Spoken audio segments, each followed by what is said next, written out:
The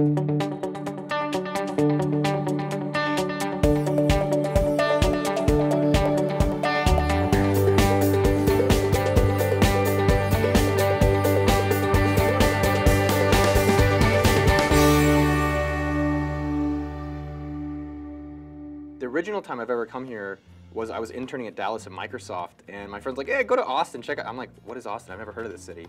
And he's like, "Yeah, I got some girls down there. You should just go hang out with them." And then the girls took me out to 6th Street, and I was like, and you know, I was my junior year of college, and I was like, "This is the greatest place ever fucking made." Like, I was like, they have made heaven for me, and it's Austin, Texas. While I was at Intel, I was about to kill myself, and what that meant, it was just the most boring thing I could have ever done. And about 2 months before I was about to quit, I was like, I was checking out Facebook jobs, and I saw they had a product manager.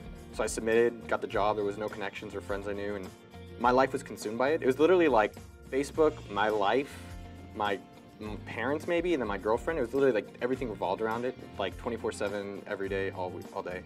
It was amazing to work on a product that you just love, and then other people love, and you know, you go to a coffee shop and see people using it actively. So that experience was really great. And I'd say another big takeaway for me at Facebook was, I'm smart.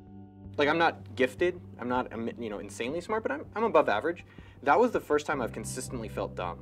Like, I've consistently felt challenged to be a better and smarter person and perform better. And when you're surrounded by that with everyone, it just pushes you to become much stronger. And I've never, even to this day, really haven't had that concentration of high caliber people like that. And so that was nice to be around. So Mint.com, I got to meet Aaron Patzer, the founder, through Dave McClure. And Aaron is a very confident person, which I think rubs people the wrong way. And I met him and I was like, I don't care. You know, I'm not really interested in whatever he's doing.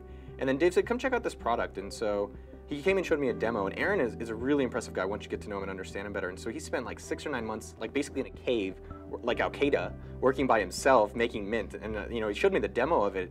And I was jaw dropped. And so I originally didn't get hired. Aaron was like, we're hiring for marketing and you have no marketing experience. You're like, you know, you're kind of, you're not traditional in a lot of ways.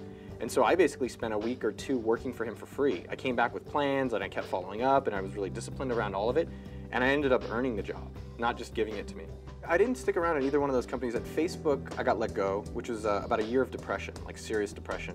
There's different types of people for different stages of your business. There's basically 3 stages. There's like, you just need bodies, you need kind of smart bodies, and you need experienced bodies. And so at Facebook, when we were 30 people, you know, they just need people to get shit done. And I was very good at that. But as they needed people to go from like 10 million to 100 million people, I've never gone through that. I've never product managed like larger projects. Just something I'm very good at, and I don't think I was ready to learn it at that time. I've matured a lot, and now I'm thinking more strategically versus just tactically, where I was in the past. And so I think at Facebook, they needed those kind of people. My ultimate goal was to run my own business. That's what I've always wanted to do. It's what my father did. It's what I've always just aspired. There's never any other choice. I think there's different kinds of people in the world, and what I've actually found to be my strength is making things happen, and then kind of being more of a composer where I kind of get things orchestrated. So I bring on the right people, I find out what things need to happen, and I make sure they happen. A second thing that I've found out lately that I've been pretty good at is looking at anomalies in data. Looking for things in our business that are working really well, and then trying to do a lot more of those and kind of killing things that haven't been doing very well. So why I started AppSumo was 3 things. I started AppSumo because I wanted to work with people I loved. I wanted to work with customers that appreciated us, and we love them too. And I wanted to work with partners or other people that we have good relationships with. What we fundamentally do is that if you're running a business, or if you want to run a business, or you're in a job and you want to improve your skills, we provide tools and education to help you do a better job.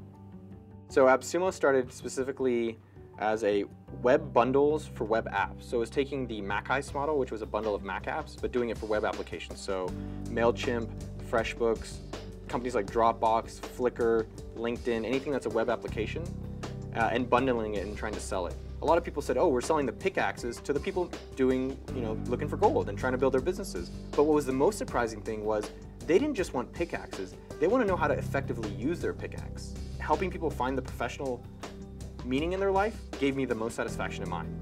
And so that's what we've been doing and we continue to do.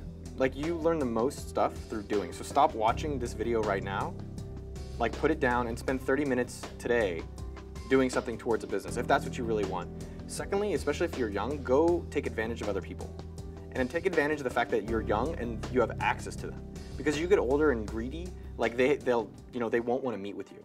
And then third is, if you can get the chance to work around really smart people, even for free, like do it and impress the hell out of them, because the relationships, the experience, and potential jobs you get from that are just invaluable.